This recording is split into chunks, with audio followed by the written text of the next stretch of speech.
Let's get right to our panel now. Goldie Taylor is an MSNBC contributor.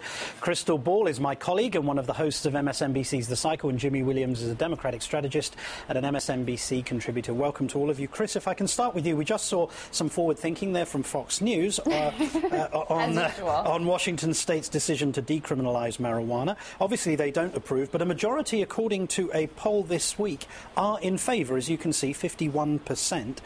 Stepping away for a moment from the legal issues, did the Republicans not just fail to understand the demographics of America this election, but also the generational changes that have occurred in this country? Well, absolutely they have. And they also underestimated that young people would actually go and vote. And I think one of the trends, frankly, that surprised a lot of people in this election is that young voters made up a larger percent of the electorate this time around than they did in 2008. So this is a group who's not going away. They have very clear views. It's remarkable how different their views on things like same-sex marriage and marijuana legalization are from their elders.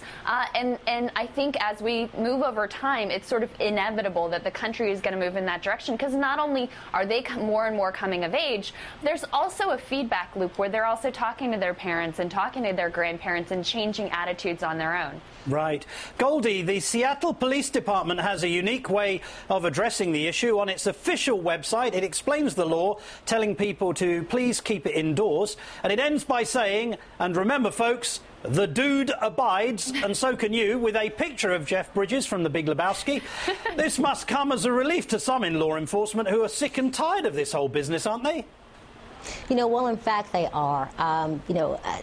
Pot bust or weed bust, as they were, really put a tax on law enforcement. You know, you've got to pull somebody over. If you find a bong or something else in their car, there's an arrest. There's probably a misdemeanor. So there really is, a draining of police resources. But I'll tell you where the money is being made. The money is being made in the court system on the fines. And so there is no grand rush to legitimize or legalize marijuana, frankly, because the penal system is profiting from it. But I'll tell you what else is happening. Some kids are being convicted of misdemeanors, some of them of low-level felonies, and it's ruining their lives. They're not able to get jobs. They're not able to get federal student aid for school and those kinds of things.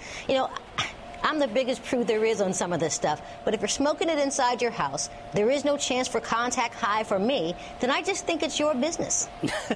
Jimmy, what does the federal government and indeed the president do now that we have states legalizing?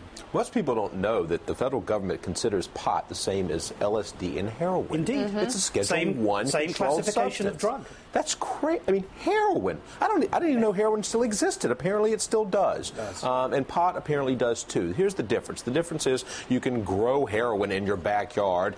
You can even grow it organically, for God's sakes. And you can smoke it. Grow marijuana, you mean? I'm sorry, grow marijuana in your backyard. I don't even know what heroin's made of. I don't know that much about heroin, but I don't think that's how it works. Let's just be clear. None of us know much about heroin, right. And he wants to grow marijuana. Okay, let's keep going. And let me be clear. I didn't make that mistake because I've been smoking anything. Okay, I have not, no. But, it's farcical. This is a generational issue. And the Obama administration is going to have to jive at some point. It's on sort of theory of law when it comes to what the states are doing.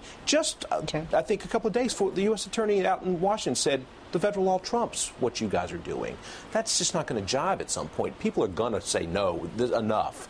And the Obama administration just started ramping up prosecutions of this. This is unusual for me. Yeah. Do you agree, Goldie?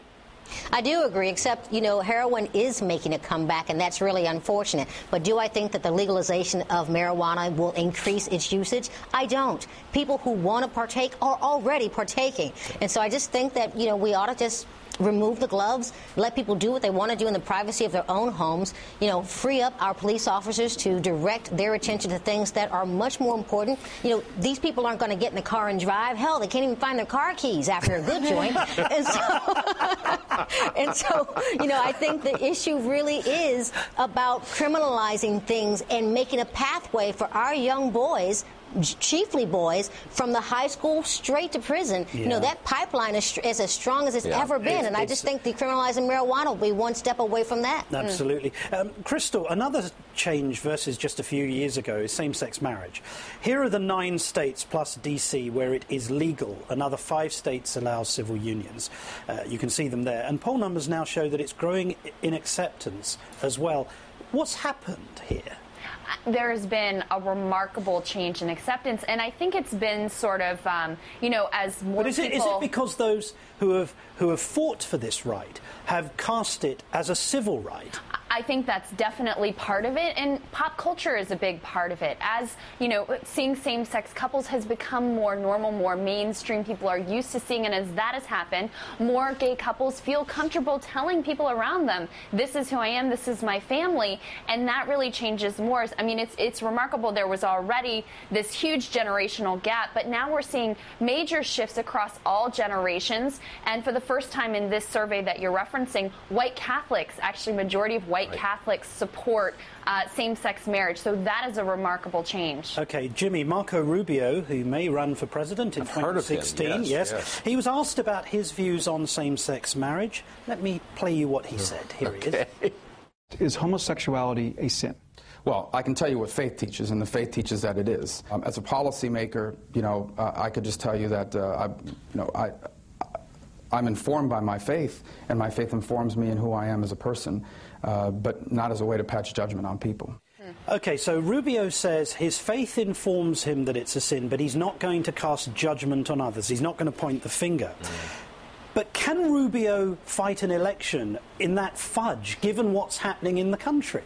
Well, he can run for president, but I'm not sure he can be elected president in 4 years under that scenario. The Republicans need to figure something out. My gay Republican friends, I have lots of them. They will tell you this is not an issue. It's not an issue. And here's the bottom line. It is an issue. It's an issue because in 2004, George Bush won the presidency over John Kerry on this issue. It's still an issue for gay Republicans. If you think that it's not a civil right, if you think that in the last election that this issue was not debated, it was debated heatedly. When you take away a civil right, then you're taking away people's equality. When you give them a civil right, you're giving them equality. That's the difference. The Republicans don't see it that way. They have to figure out a way. They talk about a big tent, and talk is nice, but it means nothing unless you put it in your party platform. It means nothing when you say, I think you should have everything I have, just not call it the same thing. Separate but equal is not okay for the Democrats, and it's not okay for the Republicans. Until Rubio and those people that are contenders for 2016 on the Republican side get that through their thick heads, saying it's his faith teaches him that, does he understand that it's just as mortal of a sin, according to the Bible, according to Leviticus, that if you eat shellfish, you're going to hell? I'm sorry, but shrimp and grits does not make you go to hell. Okay? No more than being gay. I won't challenge your understanding of Leviticus. Jimmy Williams, Crystal Ball, Goldie Taylor, thank you all so much.